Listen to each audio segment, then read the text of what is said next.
Hi, and welcome to our new chapter on regularization here. This is the introductory chapter. So here our learning goals, we'll talk a little bit about overfitting. We've done this before in this lecture. So we'll recap this a little bit, somewhat briefly.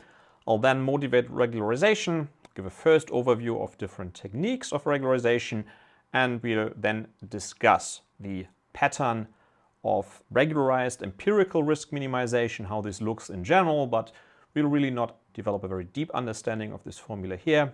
This will happen in the next parts of the chapter. So let's begin. What is actually regularization about? Let me move a little bit so you can see the whole slide.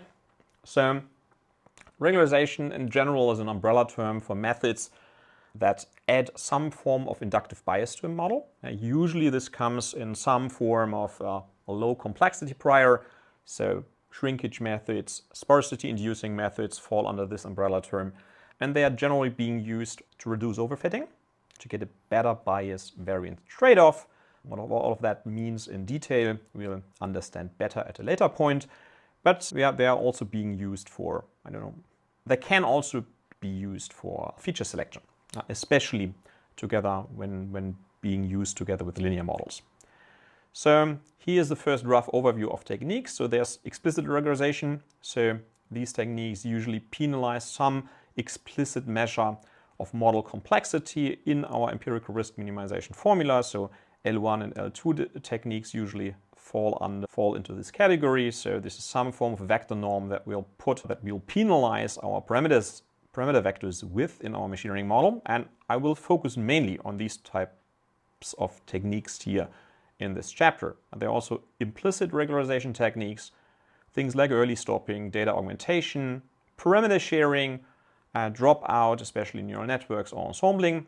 And then there's structured regularization, so structural prior knowledge over groups of parameters or subnetworks, or something like the group lasso would fall under this. Okay, let's become a little bit more concrete. What exactly is overfitting again? So this occurs when the model we're fitting reflects the noise or artifacts in our training data way too much. And this usually can be measured when the model doesn't generalize very well. So if there's a very small error on training data, but a high test error, or at least if the model works way better on training data than on test data. And we also had like a preliminary, quantitative definition of overfitting here in this lecture, which was basically the difference between training error and test error, either measured empirically or in expectation. And you can see some examples below here. So here you can see a clearly overfitted model. So this is something kernel-based that I fitted here. I'm pretty sure that's an RBF support vector machine with a small kernel size. So the only thing we are doing here is we're doing some rote form of memorization of all of the training data points. And if we just move a little bit away from a point in training data, we have basically no idea what happens there. We can't generalize very well. And here you can see a maybe more appropriate model fitted on the same data generating process. Now, the more complicated our models are, the higher the likelihood that something like this can happen. So if we're using a very complicated, complex neural network with many hidden neurons, many layers, if we're using kernelized machines like support vector machines, Gaussian processes, which usually result in these local types of models here on the left-hand side, we have to usually do something against overfitting. But as you will see through many examples in the upcoming sub-chapters here, we do sometimes even have to do something about this with linear models. Usually the problem is way too many features, so higher dimensional spaces, very many model parameters, lots of capacity, lots of complexity in our model, and not enough data points to make up for that. So here's the first example. I'll use this as a running example for this whole sub-chapter. So this is the so-called ozone data set, some toy data set, which measures the daily maximum ozone levels in LA. So here I've only used 50 observations of that data set. The data set has also 12 features. So information on time, so week, day, and month, weather information, the temperature at temperature measuring stations, humidity information, wind speed, pressure gradient, and so on. And the original data was, I think, slightly larger, so I subsetted this a little bit to cheat a bit so that the data set actually is not that high dimensional, right? It only has 12 features, but I've subsetted this a little bit so it feels a bit more high dimensional. Well, obviously the dimensionality of the feature space doesn't increase, but we now have less data now. Yeah? So smaller n in comparison to p. And I'm simply fitting a linear model with all features. And then I'm evaluating that linear model with 10 times repeated 10-fold cross-validation, because it's a small data set, right? And I'm evaluating that in terms of its test error, through 10 times 10 CV, but I'm also evaluating it in terms of its training error. And as you can see, we fit the training data nearly perfectly. Nearly interpolate that. Training error is very, very close to 0, but our test error is drastically higher. So pretty obviously we're overfitting, we're generalizing not very well. I wanted to include also a second example with more nonlinear models. So I used a different data set. I used the empty cars data set. I've also seen this before in this lecture. I'm now using a neural network here. I'm also using a decision tree.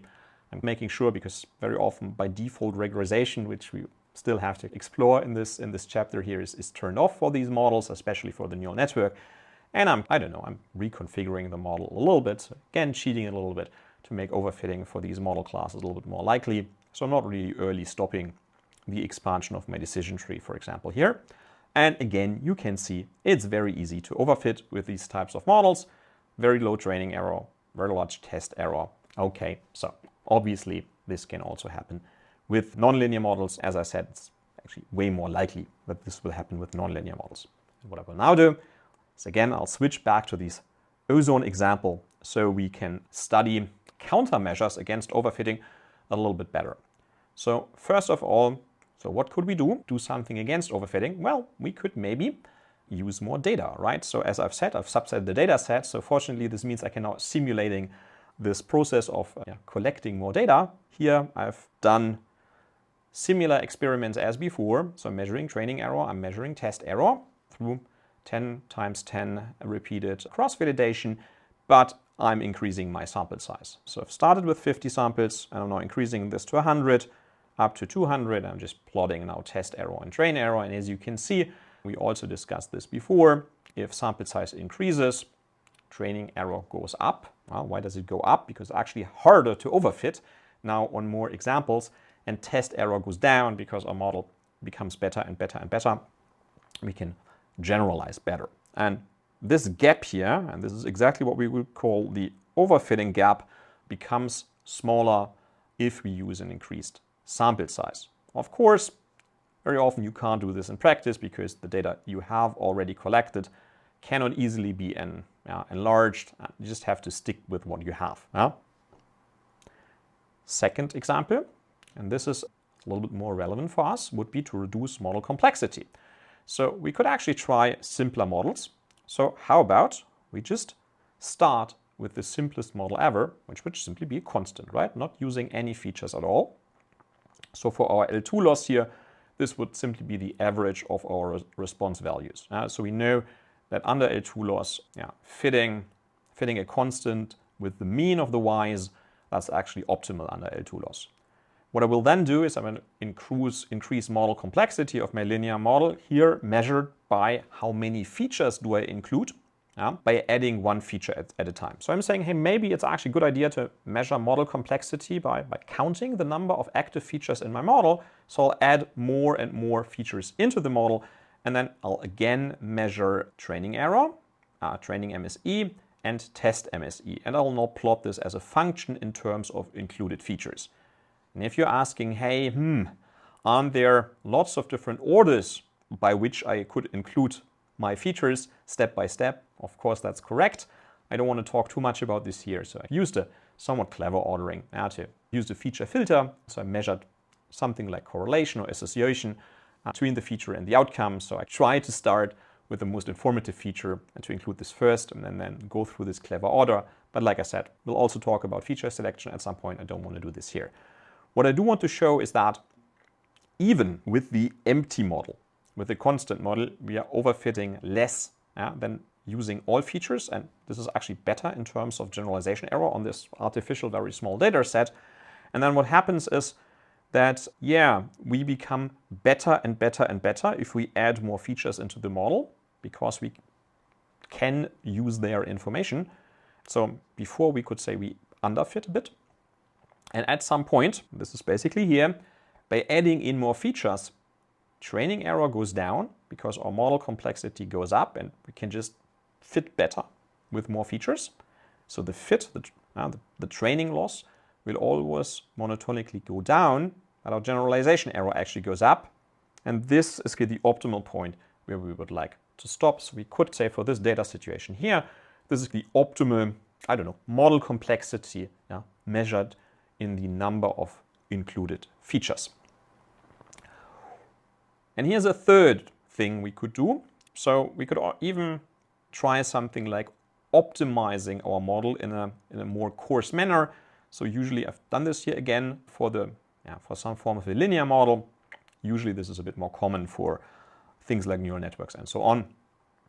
So what I've done here, just to visualize this a little bit better, and I've now used a polynomial regression model just with temperature as a single feature. And the reason why I'm just using a single feature here is just so I can later plot the function, the univariate function, a little bit better, and we can have a better visualization available for our response surface of the model. Here you can see the formula of the polynomial regression model that I'm fitting on that one feature xt. So that shouldn't really be anything new to you at this point. And I just set d to 15 to really overfit to this small data. So to investigate now early stopping of my optimization of this model, well, I guess I cannot then analytically solve the normal equations of that linear model, because otherwise I would already be in the optimal solution, already be loss optimal. I'll just ignore that I can do this. I'll just run gradient descent on that, okay? And then I'll do that stepwise with a certain smaller step size. And you can see what happens here again in terms of training error and on test error. So the more we optimize, the lower training error becomes. I guess that's also pretty obvious, but you can also see that at some point here, we begin to overfit. Test error goes up. If we would optimize until the end, we would stop here. And this would be early stopping, where we would maybe be allowed to peak on some form of validation set, assuming that would give us similar information as what I'm doing here by peaking on the test set. And you can also see here on the right-hand side how the two models look like that are created by either optimizing until the very end. So that's the dotted line, this thing here. You can see this overfits, and this is an especially bad fit around the borders. So on the left-hand side here and the right-hand side, but you can also see it's somewhat wiggly. It begins to more or less model the noise in the data, not very stable. And you can see here this more smooth, more stable, less overfitting model that is created by early stopping. And yeah, I had to, I'm not sure whether I want to say cheat, but I had to take some care to really produce this effect here. So gradient descent on models like this simple polynomial regression model, they usually need many iterations to run before they actually start overfitting. So I'm using a very small training set here and doing some technical things so I can show this effect a little bit better. But in general, yeah, this is an important effect, and this is generally interesting and relevant, especially in more complicated model classes like deep learning. Okay, so how can we now generalize this? So what can we learn from this? Actually, let me switch off my phone so I'm not interrupted again anymore. So we want to generalize this a little bit, right? So we've now seen that we can somehow include features in a binary fashion, and maybe we can go through a clever ordering of them. We haven't even discussed really how this would work in detail. But what we would rather like to do is to control the complexity of our model on something like a continuum. instead of having some discrete optimization problem that's just really annoying to optimize over, have something that's a bit more, I don't know, real valued continuous to measure and control the complexity of a model. And then we have two contradictory goals now in our optimization problem. So of course, we still want to maximize fit. We still want to do risk minimization. Yeah, so I want to generalize upon this principle of empirical risk minimization. That's still relevant to us. But there's now a second goal, and that is minimizing the complexity of our model. And we somehow now want to measure this complexity and include this in our objective function. And here, and that's the final slide for today. Well, maybe not for today, but at least for this subchapter here. This is the general pattern of regularized empirical risk minimization, which is simply our empirical risk minimization formula as before. Yeah, so summed or average loss over our training data, yeah, so this guy, plus some control parameter lambda times some form of complexity measurement. Now, you can measure this complexity of the model on the function space itself. It's maybe a little more difficult to understand, but there are definitely variants of that do that and that work in that manner. We will study here first and foremost forms where we regularize and measure complexity in terms of a parameter vector. Okay, so this is just a different way of writing down or parameterizing our risk function. Yeah, we've seen this before. We can use this as an input our machine learning function f, or we can input the parameter vector. We usually work with the latter. Now, just a few comments on terminology. So this J thing, so we could call that the penalty, the complexity penalty. Some people call it the roughness penalty. I usually call it a regularizer. The lambda is called the control parameter. The higher the lambda, the more we penalize complexity. If lambda equals 0, very obvious, we're just doing empirical risk minimization. If lambda goes to infinity, we really begin to not care at all anymore about the loss. So our models will become as simple as possible, and what that exactly means is dictated by the specific form of the regularizer. So they could, for example, fit the constant 0 function at that point. And lambda is one of these hard to manually set hyperparameters. So usually this is selected by cross-validation. Sometimes you can do something that's a bit smarter. What I now want to mainly do is actually understand what different variants of regularizers exist, and what their properties are. So here we'll leave it that general pattern, and we'll now continue discussing and analyzing first variants of these. So the L1 and the L2 penalty, also known under the terms rich regression, or the rich penalty, or the Lasso. So this concludes this subchapter for here. Have fun with the rest.